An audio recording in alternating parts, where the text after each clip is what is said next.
Okay mga kapobre, niya kini nikaabot kog mga 20 kapin ang natigom nako sa pagpamasahero isip pag-andam nakuhaan ako gasolina.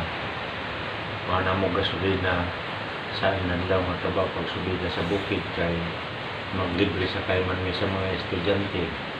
Unya kung dili ko papamasahero so wa ko pang gasolina.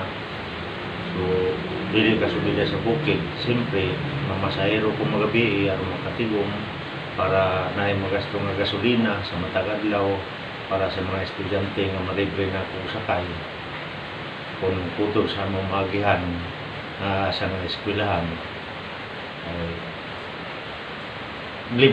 libre sakay mo nakita sa estudyante. So, di na mo kuhaon ang panggasolina sa matag adlaw sudpod siya sa katuig kini mong natigom. Mahurot kasab ni siya unya ako magtigom samtang magkuha mi ani panggasolina magtigom sa puso para andam na pud sa lain tuig na panggasolina para sa mga libreng sakay sa estudyante. O mga kapobre, like and share sa akong video para makatabang usab ako sa mga estudyante.